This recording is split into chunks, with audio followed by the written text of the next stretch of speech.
Good morning. It's still morning. Good morning. I'm Dr. Tanya Lowe. Welcome to the Fall Executive Forum. I'm so excited that you have decided to spend some time with us today. And so before we get started with the main event, I want to start with some celebratory news. October is our anniversary month. We're celebrating 18 years in business. 18 years. I can hardly believe it myself. Where did the time go? 18 years helping organizations develop their best kept secret, their human capital. And so I want to say thank you. I want to say thank you to those of you who have allowed us to come into your organizations and serve you, those of you who listen to our podcast, who've attended our live events, who've attended our online events, who have been a part of our team over the years, I want to say thank you. No one travels a journey like this alone. It takes all of us working together. And so before I start the presentation today, I really wanted to just take some time to say thank you. Getting to this point as a practitioner and an entrepreneur and a leader developer, a people developer, it's not easy. As many times you guys don't know you need the help that you need. And so I just want to say that you can expect the same quality of excellence that we are known for, that you can expect the same cutting edge information that we bring to the table, and you can still expect us to be your strategic thinking partner. So whatever you need us to be, we can be that for you in your organization. So I just want to celebrate this moment publicly with everyone. I always miss the exact anniversary date, but I figured, hey, we're doing our fall executive forum in October. We can make that just a big party. So again, thank you, thank you, thank you. So enough of that. Well, actually, celebrations never end, but we got some stuff to do. So today we're talking about, let me go ahead and share my screen. Share my screen. We're going to be doing this webinar style today. I'm not sure if you will be able to see my little face in the screen, but we're going to try it out. We're going to see how we're going to make this work. So our topic for today is decoding Gen Z executive functioning insights for next gen leadership. So I jumped in and told you what we were celebrating. But for those of you joining for the first time, here's a little bit of information about me. I'm the CEO and principal consultant, chief learning officer for the Resurgent Group of Metro Atlanta. We are the leading experts in upskilling and reskilling your employees. And we specialize in providing top-notch training, coaching, and consulting services to help organizations excel.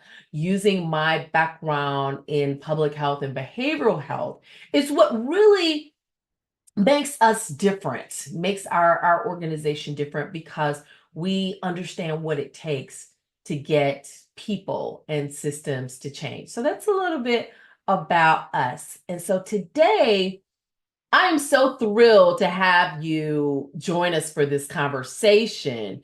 We're going to explore how senior leaders and managers can create an environment that nurtures and develops the next generation, which is Gen Z. So I don't know if you've been following the news like I have, but they've been getting a pretty bad rap.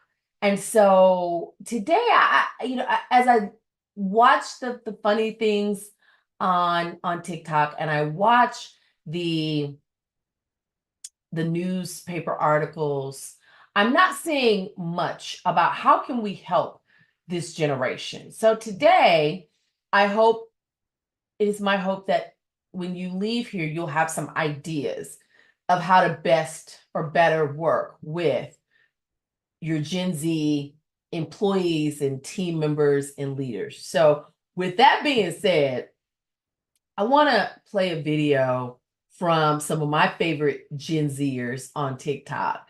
And we're going to come back. We're going to reference some of these throughout the presentation today. So we're bringing DeAndre Brown onto our team, and DeAndre, take it away. Great. Well, no, thank you, Jack, for that warm introduction, and I'm so happy to be a part of this team now. Before we really dive into the work that we're going to be doing together, there is a few things that I would like to go over, and I wrote them down here to read to you all today. So Jack actually hired me to work from 8 to 5 Monday through Friday. So anytime before 8 and anytime after 5, I'm actually not available. Yeah, just look at me as dead. I'm not alive. Okay, right? Also, on days off, please do not reach out to me. I'm also dead on those days as well. And I think that's pretty self-explanatory. And lastly, I will not be scheduling one-on-one calls with you all. Instead, please email me your zodiac sign, and that'll show me and tell me everything I need to know about you, right?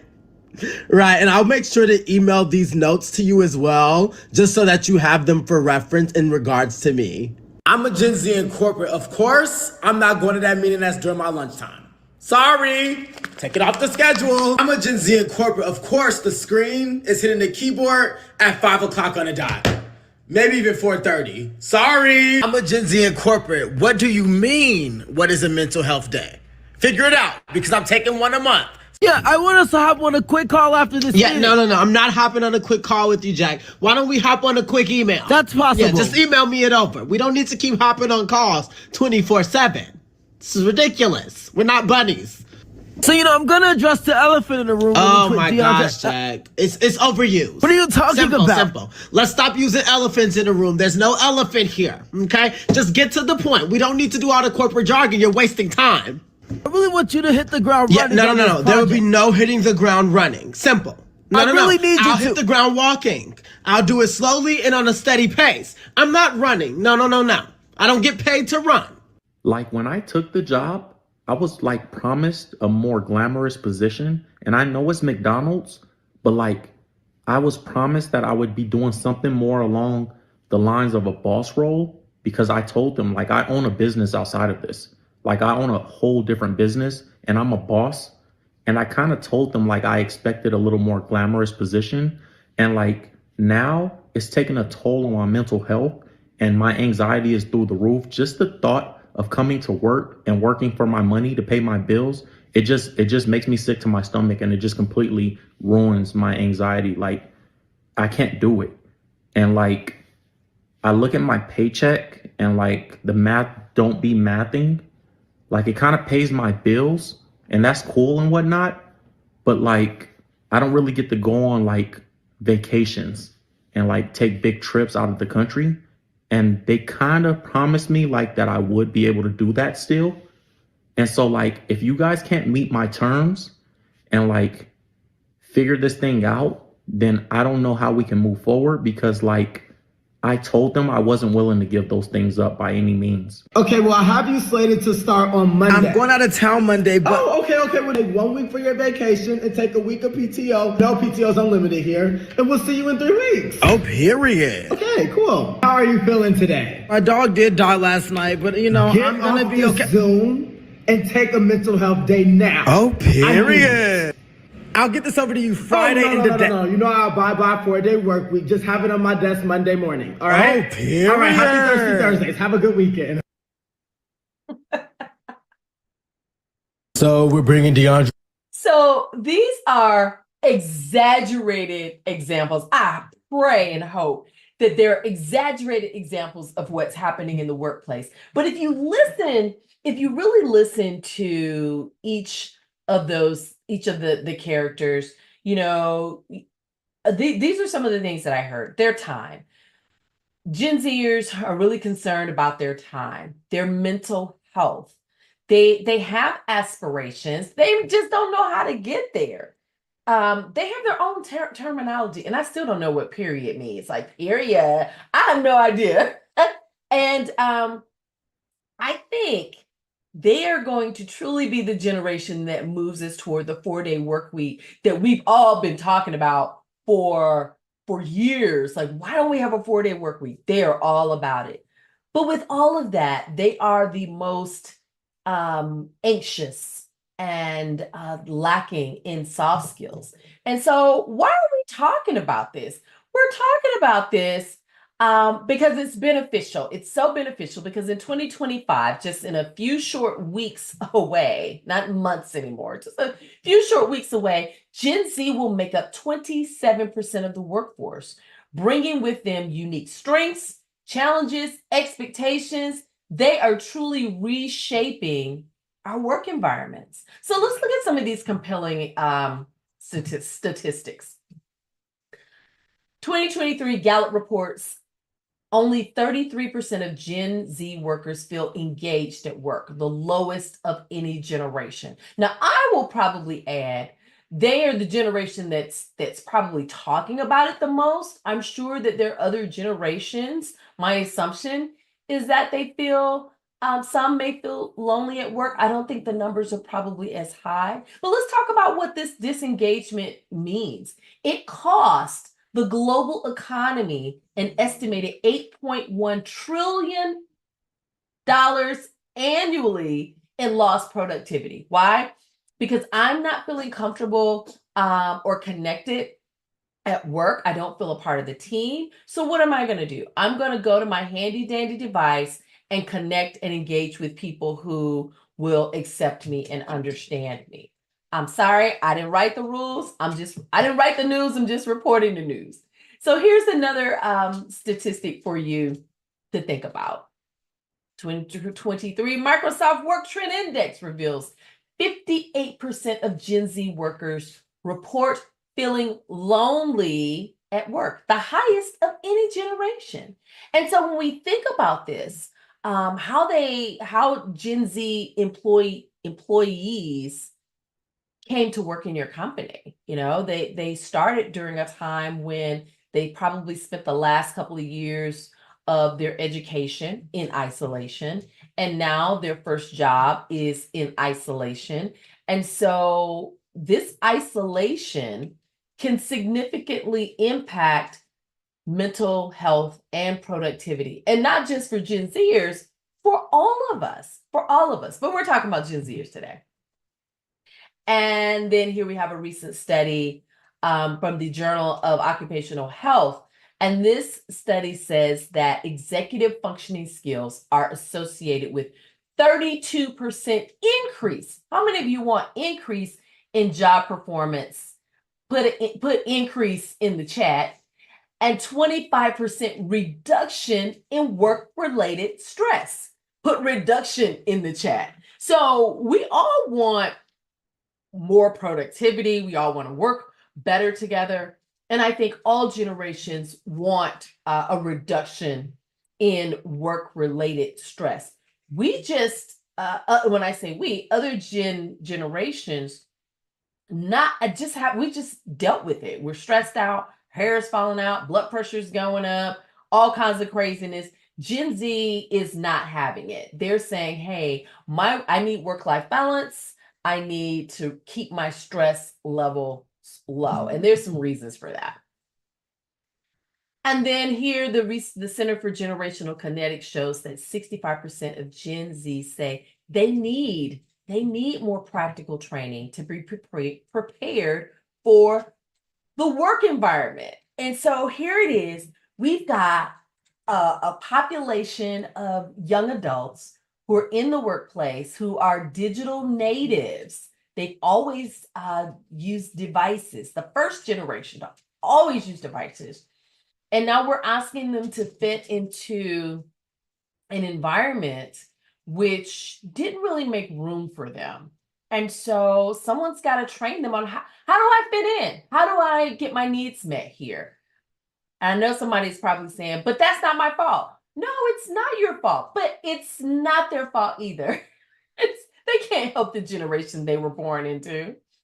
46% of Gen Z respondents reported feeling burned out due to the intensity of their work environments, which goes back to, how do I function here? How do I excel here? How do I grow here in this organization? And then 45% of Gen Z workers said they would leave their current job within 2 years if given a choice.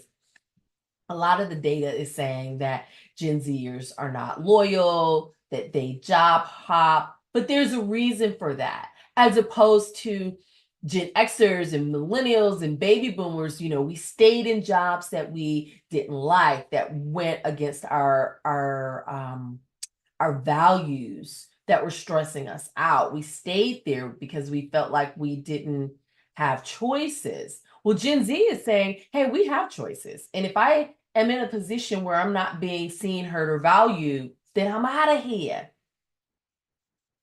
So why are they like that? I know you're probably thinking, I know you're thinking that, right? Why are they like that? Why are they like the exaggerated videos? Well, we can't jump into the solutions before we gain some insight.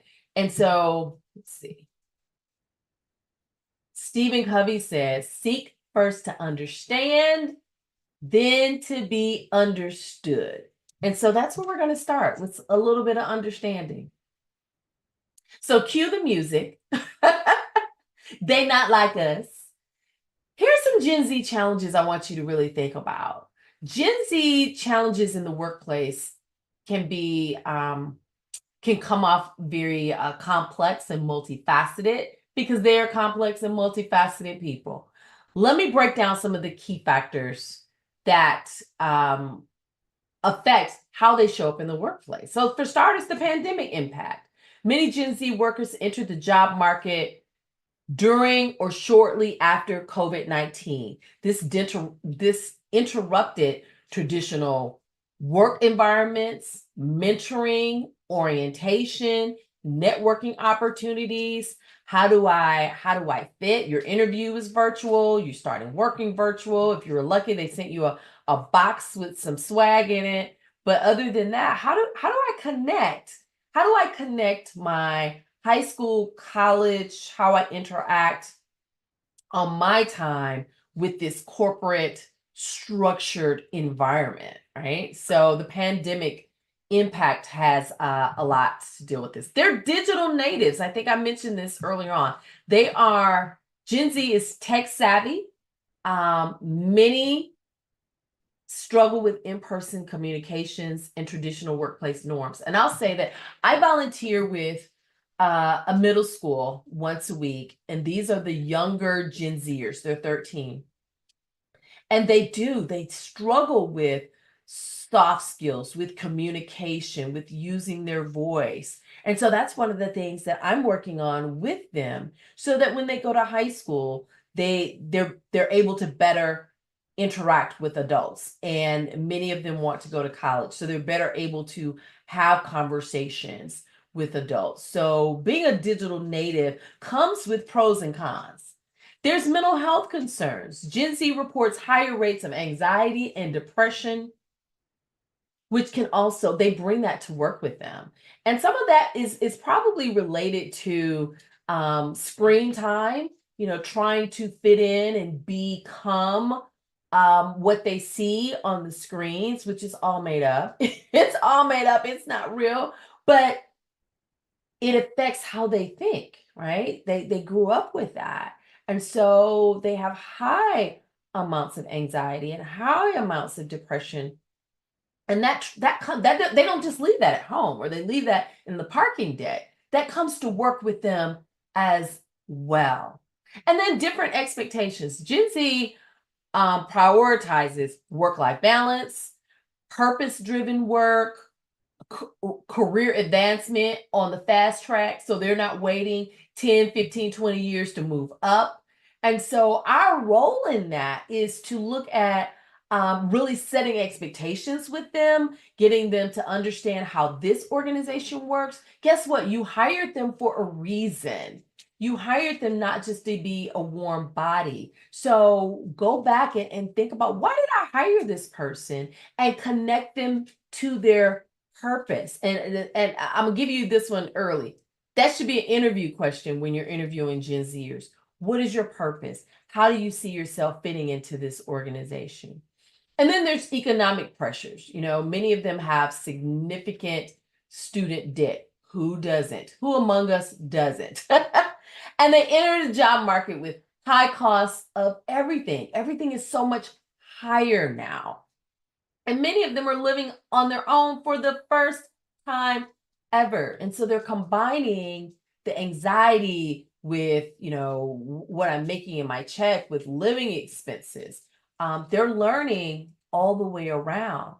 I'm going to come back to skills gap. Adapting to office culture. There is no class that teaches you office politics. I wish there were, because I had to learn the hard way of how to maneuver. Now, not necessarily the hard way, because I'm a Gen Xer. My mother was a school teacher. My father worked in an insurance company. I had cousins who were older who were already working. So I was groomed. I knew what and I'm doing air quotes, behaviors of that I needed to go into the workplace with. I had mentors, right? Many Gen Zers do not. They do not. And so for those who started their careers remotely, for those who started remotely, and they're moving from working at home to now I got to go be around people, it's a big disruption for them. The workplace is changing, folks. I've been saying that for 2 years now. The workplace not is changing, it has changed. And the World of Work report has been telling us that since 2020. And then job hopping. We talked about job hopping because Gen Z is more likely to frequently change jobs because they're looking for that fit. They want to fit. They want purpose. And so, yes, they apply for the job, they interview for the job, they receive the job. But how am I going to be? How do I fit in here? They want to fit in. And so that's something to kind of think about to minimize the job hopping. Now I want to go back to skills gap. We saw the screen that talked about how they're not prepared. They don't have the skills that are needed oftentimes. They may have the hard skills, but they don't have those soft skills. Some employers report that Gen Z lacks certain soft skills or practical experience due to changes in education and early work opportunities. And when I think about practical experience, if you didn't get to do an internship, if you didn't get to, again, see office politics happening and someone talk you through that, if you didn't get to participate in any of that, you're going to have some skill gaps. So there's a gap between where you are, where you think you should be, and where you'd like to go. And so that's where executive functioning comes in. So yes, cue the music. They not like us because they're not. And it's okay, because if we don't lead and develop the future, the next generation, who is? Who is? And unfortunately, this behavior and these challenges have led to some pretty spicy news articles about Gen Z as a whole. So let's take a look at those. So Wall Street Journal, Gen Z demands more mental health support in the workplace. Forbes, great disconnection, why Gen Z feels isolated at work. Bloomberg, life balance reshapes corporate culture. They want work-life balance. And I tell people they are so into work-life balance because of us, because of Gen Xers, millennials, boomers. They came home complaining about your job. You hate your job. You're working all the time. This generation was paying attention. They don't want any of that. And so that's the big push for not being like us and creating their own lane. CNN Business, quiet quitting or setting boundaries. Gen Z's approach to work sparks debate. So they're setting boundaries, and we may not always like the way they set the boundaries or the tone in which they use. I was talking to a client, and she said she almost told her Gen Z employee, look, I'm not one of your little friends, because of the way they came at them. So they don't understand, no, I'm your supervisor and you don't talk to me like your friends. We're adults, we're colleagues, we're professionals. And so whereas they're setting boundaries, which is a good thing, which many of us didn't learn until later in our careers and later in life, there's a way that everything should be done. That's why mentorship is so important. Harvard Business Review, tech savvy, but soft skills lacking. I don't care how much technical skills you have, how great you are with technology. If you don't know how to deal with people, you're going to struggle. New York Times, 4-day work week. I think they're going to be the ones that make that happen. Upskilling Gen Z, Fortune Magazine. Inc., the rise of Gen Z managers, youngest generation takes the lead. And so I love the video where the Gen Z manager was saying, oh, we've got unlimited PTO. I'm starting to see that now in job postings where companies are starting to offer that. So somebody's listening. Oh, we honor the 4-day work week here. So just make sure I have that on Monday. So, I oftentimes will say, if you're not a Gen Z manager, look at where you can take some flexibility, and not just with one person, because I've heard people say, hey, we can't do that for one person or one generation. Whatever flexibility changes you put in place, it's going to be for everyone. It's going to benefit everyone. And I believe that's where you're going to see your productivity increase, because you're not just making a rule or a privilege for one group or one or two people. It's going to be for everybody. Diversity and inclusion, Gen Z's non-negotiable workplace demands by The Guardian. The end of email. They don't want to be in meetings. I don't want to be in meetings. They don't want to be in meetings. They don't want emails. They want to use instant messaging. Remember when AOL first came out and everybody was doing the instant messaging, and then I think it was, Outlook, you could, message people from your desk.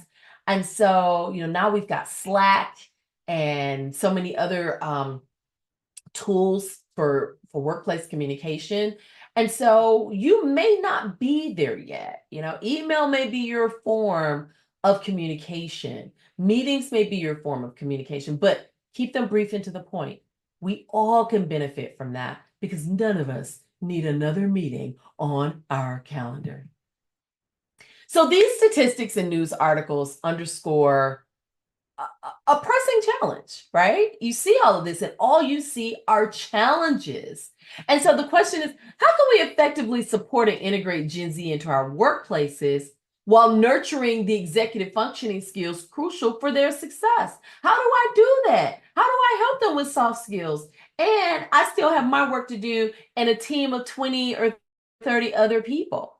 But it's still vital. And I hear you. I get it. Let's talk about executive functioning. You've heard me mention that a couple of times. What is it? It's cognitive flexibility, it's working memory, and it's inhibitory control. These are the things that drive innovation, adaptability, and leadership. We want to groom more leaders. If you're a leader in an organization right now, your role should be, how do I develop more leaders? Trust me, they are listening and they are watching. I know I did. And I know the type of leader I did not want to be was watching those leaders who did not perform well. So when we talk about Gen Z, they've grown up in a digital world of constant stimulation, rapid change. These skills are both their greatest asset, but also they're also like their kryptonite as well. It's also their most significant area of growth. How they need to maybe slow down a little bit, how they need to work on developing relationships, how they need to understand how we do it here. But we're open. I think as organizations, we have to be open to listening to some of our younger colleagues. So when we focus on executive functioning, we're not just addressing immediate workplace challenges, right? We're laying the groundwork for the next generation, because in 3 short years, we're going to have a new generation entering the scene. And if we don't get it right with Gen Z, we're really going to struggle with Gen Beta. So how do we solve for X? We solve for X with executive functioning skills. So I mentioned executive functioning earlier. Let's break it down. So it's a set of cognitive is how you think, processes that enable us to focus our attention, remember instructions, juggle multiple tasks. We focus on memory, flexibility, and control. And when I watch the videos, when I talk to some of my clients, the number one thing that I hear is behavior, behavior in the workplace. Now, I want to say this. I don't want you to leave this session today thinking you've got to change everything for Gen Z, and Gen Z doesn't have to do anything. There's got to be flexibility on every side. So Gen Zers, if you're with us today, understand that it's a win-win. It's a win-win. You've got to bring some stuff, and the other generation leaders have to bring some things too. And guess what? You're going to hear no. You're going to hear no a lot. You're going to hear we can't do that. You're going to hear, and I hate this, I hate it, I hate it, I hate it. We've never done it like that before. If you're one of those organizations that's saying that, stop. Please stop. Please stop saying that. Because it's an opportunity to really, regardless of what it is, it's an opportunity to look at something different, something new. So here's a list of executive functioning skills, and I'm not going to go through all of them, but I want to just kind of focus on some examples for some. So we talked about working memory. So that's the ability to hold information in mind and use it. So remembering a list of tasks to complete throughout the day, getting things done. So if you're gonna keyboard, screen hits the keyboard at 5, understanding that there are tasks that need to be done. And so we want to make sure that, I don't mind you leaving at 5 o'clock, but whatever the day's tasks are, they need to be done. So executive functioning helps with working memory and also how to plan your day. Cognitive flexibility, the ability to switch between thinking about different concepts, adapting to change in a project scope or priorities, understanding that you may not understand why things have to move the way they need to move, Gen Zer. So you need that flexibility to kind of see what's going to happen on the other end. Making your input, asking questions. I oftentimes ask Gen Zers, ask questions, stay curious, get an understanding. Inhibitory control, the top 3, right? The top 3. And this is the skill. This is emotional intelligence. It's emotional intelligence. It is learning how to control your emotions when you hear or see something you don't like. It's the ability to have a conversation with your peers or your manager in a way where you're not hopping off. So focusing on a task, conversation in spite of distractions or temptations. And then we've got planning and prioritizing. You know, we all could do a little bit better with planning and prioritizing our day. Task initiation, the ability to begin tasks without procrastination, without distraction, without, I gotta go peep and see what's happening on Insta. It's, let me get my task done for the day, and I do these other things on my break. Time management, self-monitoring, again, is emotional intelligence, the ability to monitor your own performance and measure it against some type of standard. I asked my students on yesterday, what do you want to become? Who do you want to be in the next 10 years? And they're young Gen Zers. They're all 13. Who do you want to be in the next 10 years? What do you need to do or stop doing to become that person? We need to close that gap. They need to learn that now. So in the next 5 years, when they're coming to work for you, they're not struggling with this because I see them struggling now. The critical thinking, going back to, I can't remember which one it was. Critical thinking is a huge component of executive functioning because I can ask my young Gen Zers questions and they don't know. And it can be a simple question like, when is your birthday? What are some things that you like to do? And they are thrown off like it's like, I don't know, is this a trick question? And so we know that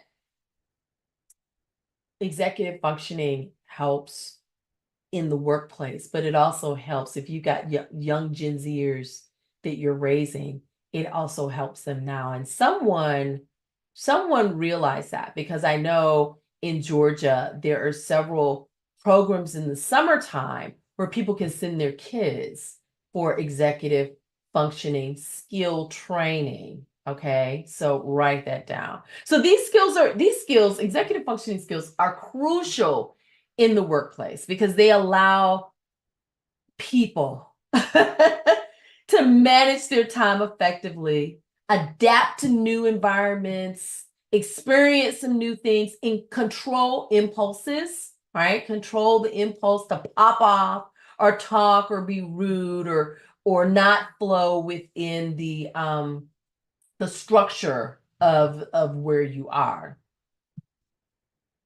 So how does executive functioning impact workplace performance? And so I've got 10 ways it impacts workplace performance. And, I think the biggest one is communication and collaboration. We know that decision-making, problem solving, that's critical thinking all day, every day. And so if you came to our critical thinking class a few months ago, we really break down how you make decisions. So emotional intelligence combined with critical thinking leads straight to number 4, leadership and management, developing leaders for the future. Now, that's not what that means here, but it helps in the workplace, productivity, critical thinking, communication is so big because again, it doesn't matter how well you work with technology. If your people skills suck or you don't know how to build relationships, you're going to struggle in your career. You're always going to be looking for your purpose because no one's going to take a chance on you. Someone might, but if you're hidden behind, I'm Gen Z, I'm a digital native, you're going to struggle, Gen Zers. And then if you're not a Gen Z, how do you help people develop better communication and collaboration skills? I can come in and help you do that. That's the answer to that. But Gen Xers, millennials, boomers, you've been doing this for a long time. It's time to start imparting some wisdom. Everyone wants innovative and creative teams, adaptability and learning, stress management and well-being. Big thing with Gen Zers. It should be a big thing with all of us. It really should be a big thing with all of us because our health is our wealth. Our health is our wealth. And we've become so conditioned to burning out. Like we will burn out. And so Gen Zs are like, I'm not burning out. I'm dealing with anxiety and depression already. I'm not going to let my job burn me out. So we can learn some things. We can create some strategies within the workday that everyone can benefit from.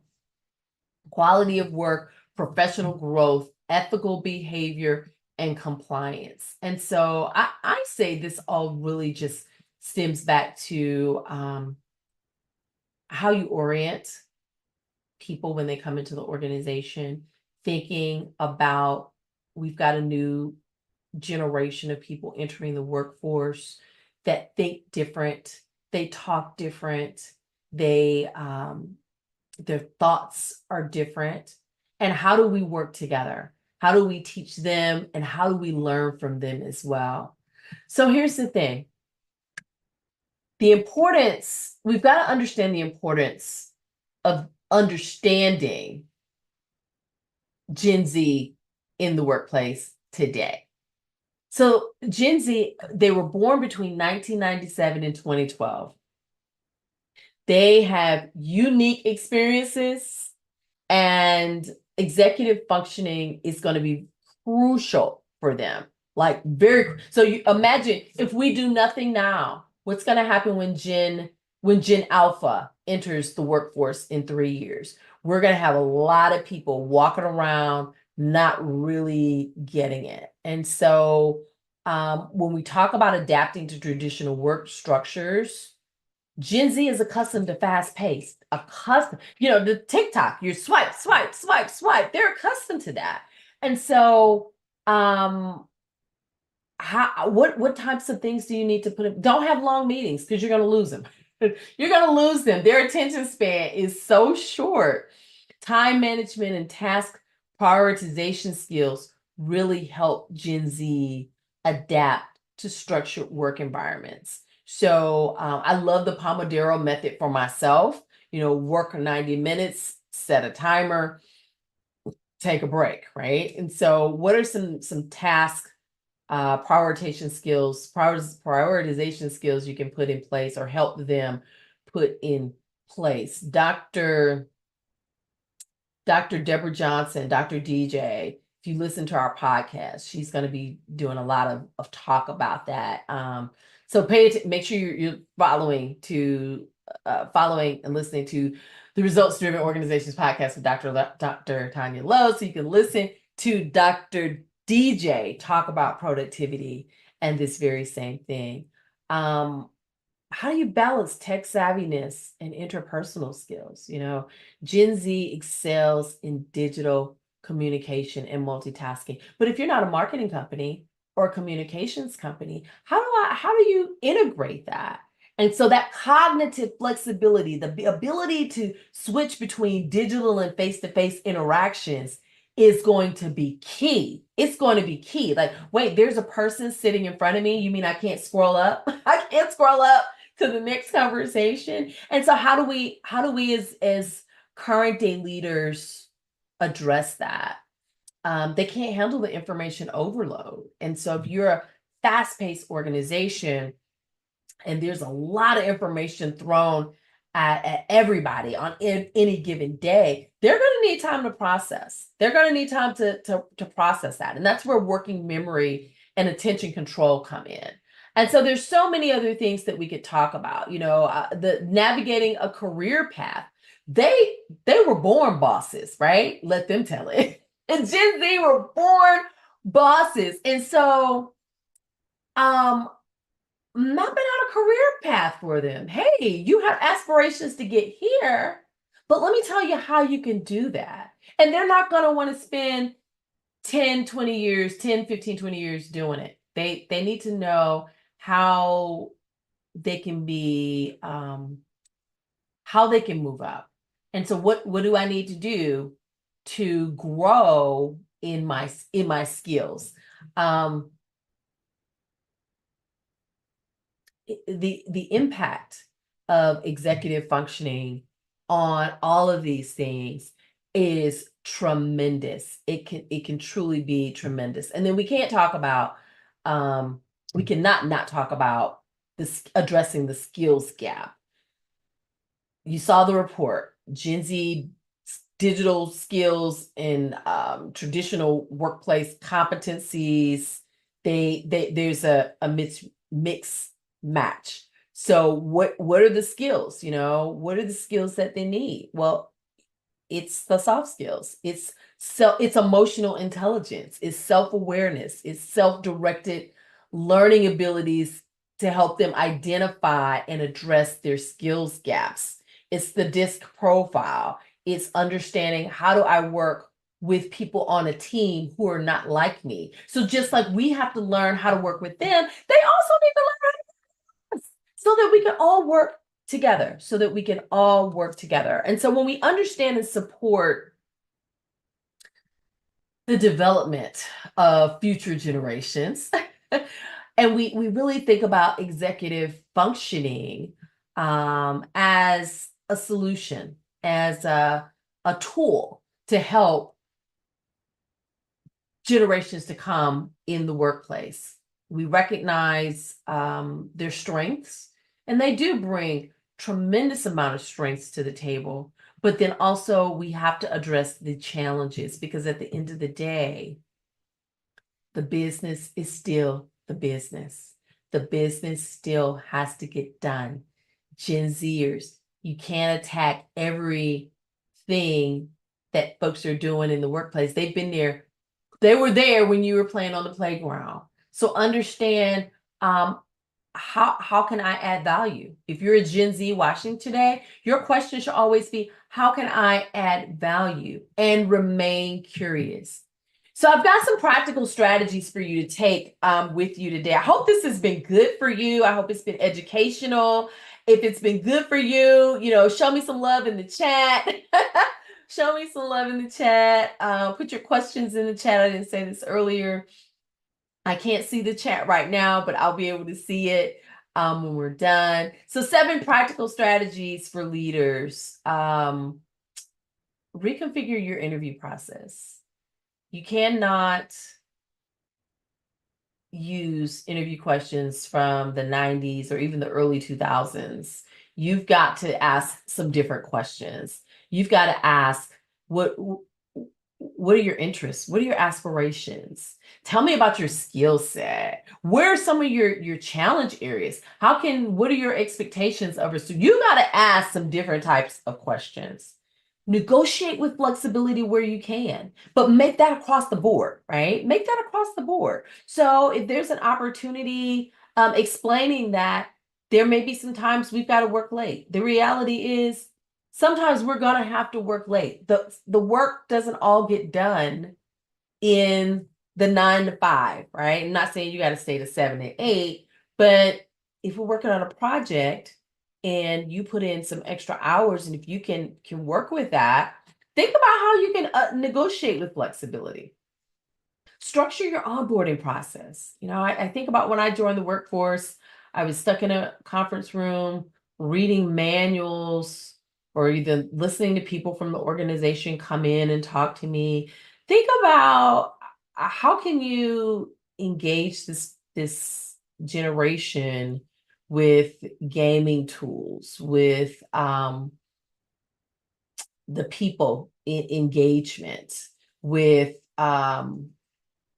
getting them involved and really getting to know who they are. So, kind of restructuring your onboarding process. Clear communications and expectations. Clear, not loosey-goosey, clear, because guess what? Gen Zers are going to be very clear with you. Yes, they are. They're going to be very clear and very direct. If you don't have mentorship programs, it's a good time to do that. Match them up with someone. Match them up with a millennial, a boomer. I love cross-generational collaboration and mentoring. Someone who may be retiring in the next 2 to 3 years, 2, 3, 1 years. Connect them with that person so that they can glean their wisdom, right? If you don't have employee resource groups, you need one in place. You need some in place. So if you got ERGs, put in chat ERG. If you need ERGs, you need to let me know, and we can help you, because you're going to need it, period. Period. You're going to need it. Technology integration for task management, regular feedback and check-ins. Don't wait till the once a year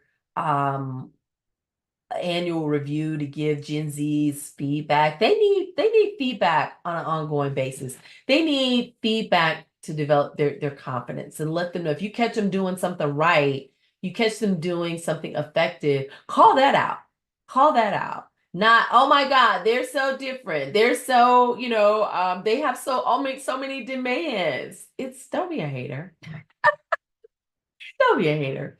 We're all in this together. And then you can register for our upcoming executive functioning program. We're so excited about it. Our executive functioning program is coming soon. We're going to have 3 cohorts in January. So we're still building it and putting it together based on a lot of what we talked about today, the cognitive, the the emotional intelligence, the critical thinking. So that's coming up soon. So if you're interested in executive functioning, put an EF in the chat.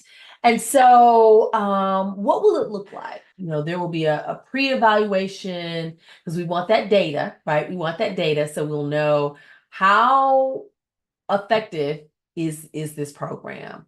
They'll all get a DISC profile, so they'll get a little bit of understanding about who they are and how they work. And they'll get 6 executive functioning trainings, 6 group coaching sessions. Then there will be a post-evaluation, and registration opens soon because the cohorts will begin in January. So we're so excited. We're so excited about the executive functioning cohorts. And so you can sign people up for our cohorts, or we can come into your organization and do the cohorts along within your organization. So however you want it, we can give it to you.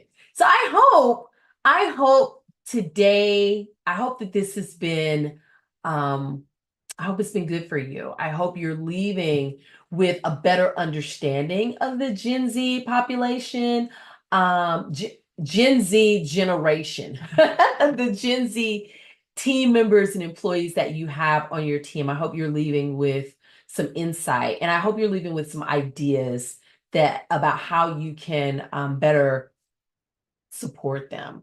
So if you heard anything that you want to discuss further, just use that QR code and send me an email and let me know that you participated in our October Executive Forum. And you can schedule a call with me, and we can get on it and talk about some things. And then we're wrapping up. I'm gonna give you a few minutes back in your day. If go back and watch the encore presentation.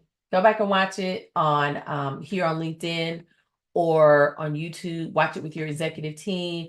If you'd like for me or someone from my team to come in and do it in-house or do the same presentation, we can do that too. You can schedule a capabilities briefing where we can talk about what some of your needs are within your organization. And finally, save the date. I'm going to turn my screen off now so I can come back to you. Save the date. Can you believe we're getting into the holiday season? We're getting into the holiday season. Our executive forums are usually held the 3rd Thursday in the month, but I think that is Thanksgiving. So save the date, November 14th. And we're going to be talking about chaos. Why leaders need to create some chaos in their organization for creativity and innovation. It's going to be phenomenal. If you're familiar with Dr. Sam Chan's work, he has a book. I thought I had it on my desk. He has a book on why leaders should create chaos. And so that is going to be our November Executive Forum. Thank you so much for being here today. Thank you for celebrating our 18 years. And thank you for what you're gonna do to develop the future generations. Have an amazing day. I'm giving you your time, like I think 2 minutes of your time back, and I'll see you next time. Bye-bye.